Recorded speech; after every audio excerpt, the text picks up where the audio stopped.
Tuesday, May 30th. Just rewatched the last vlog episode, Don't Stop Believing, and it ended with me fatefully saying peace in the Middle East. And now, 2 months later, we're heading there to spread peace and partying.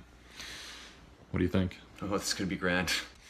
But yeah, I got a last minute opportunity to present the DDP at the D10E Decentralization Conference, which is going down in Tel Aviv, and figured if we're traveling halfway around the world, got to seize the Carpe the Diem and basically keep going from there, because the Middle East has always been a gigantic question mark. It's one of the few places I haven't been, and it's hard to know what the party scene is like there, and one of our ultimate objectives is to unite that region in joyous celebration. Can it be done? This will be a quest to find that out.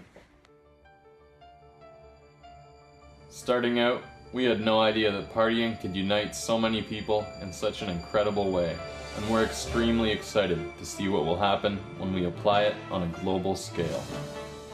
Our plan is to deliver the DDP to every single country on the face of the earth and unite the world in celebration, especially all the hotbeds of strife and division. So it's Dave Niven's birthday on June 6th, which is coincidentally the day of the conference, and when I invited him to come along and I said, "Where do you want to go after Tel Aviv?" he said, "Oh man." And I said, "That's a country that no one really thinks or hears about." Right there. What's there, weirdo? I heard you're also bringing some googly eyes. I'm gonna have to bring some googly eyes, yes. Pretty sure it hasn't been done abroad, and if I could be one of the first people to googly eyes some things in the Middle East, it'd make me really happy. Why? Because they just make everything look so much funnier, such as the selfie cat. What do you think? Are we gonna die out there? I had a dream.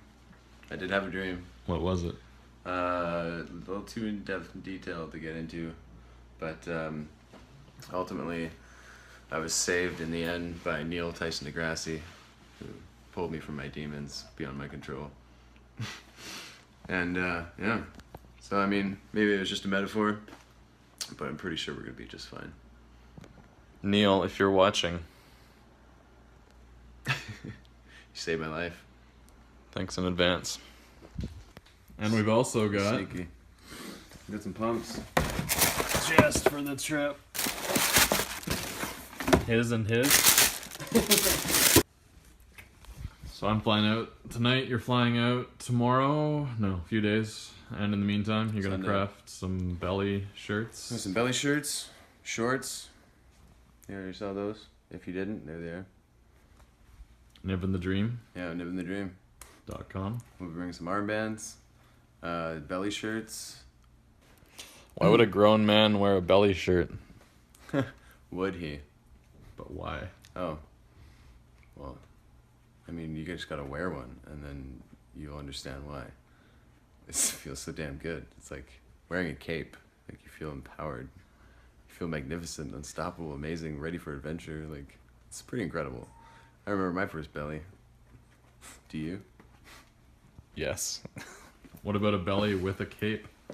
Oh, man. That hasn't been done. 100 lashings. So, just in case any of that interview with Niven didn't work out, we have one-way flights to Tel Aviv, where the Decentralization Conference, D10E Decentralization Conference, is going down. We'll be presenting DDP, connecting with tons of leading decentralists, and exploring Israel and the rest of the Middle East to see what part partying and the greater decentralization movement can play in bringing peace to the Middle East.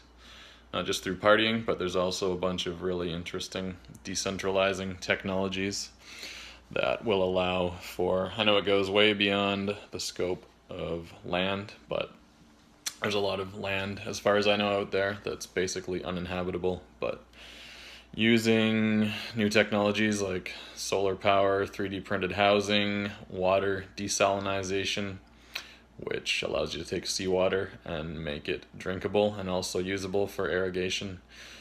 A lot of new technologies that could potentially allow for people to live and settle and thrive in previously uninhabitable areas. So I'm gonna go over there. I don't know too much about the region, really. I mean, I've done some reading and watching documentaries and that kind of thing, but just gonna fly over there with an open mind, talk to as many people as we can, see what's going on. You cannot trust the news media to give you an accurate portrayal of situations, and I've done a lot of traveling over the years, over 80 countries, and I've definitely learned that you don't know a place until you've been there. And so we're going to get to know it as intimately as we can.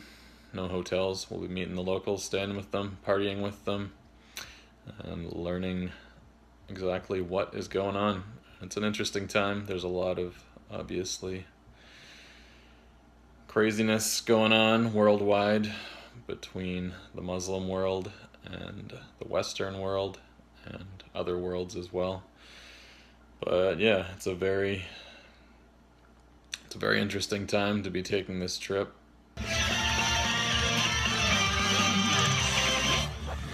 5:54 a.m. Been beaming cryptos around all night and listening to heavy metal, drinking coffee, feeling very, very, very good. We're just about to get into some chicken hearts.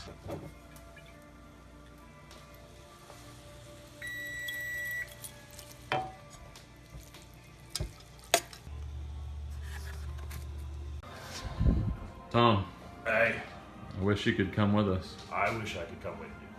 What will you be doing in our absence? I will be there in spirit partying with you Yeah? through the streets. But in Vancouver, Yes. I'll be selling Bitcoin. Millions of dollars worth. Every day? Every day. Why? Why? In the name of all that is good for mankind. Moments later, so I wanted to film a bunch of cool shots of packing stuff up and eating chicken hearts and doing all that, but there was no time, sadly, and I think I am late. Too late to check these two bags that aren't bags. It's just Tupperwares with duct tape wrapped around full of banana suits and boom boxes, and I don't even remember what. Thankfully, my lovely friend Christina is taking me to the airport at the last moment. And what do you think? Are we gonna make it? Yes, absolutely. What about my checked baggage? Is it gonna get checked? Absolutely. They're not gonna tell me to check myself? Before you wreck yourself. Okay, fingers are crossed.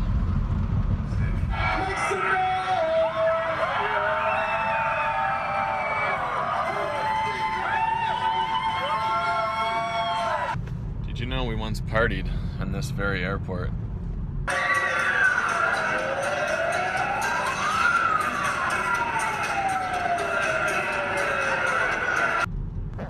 True story.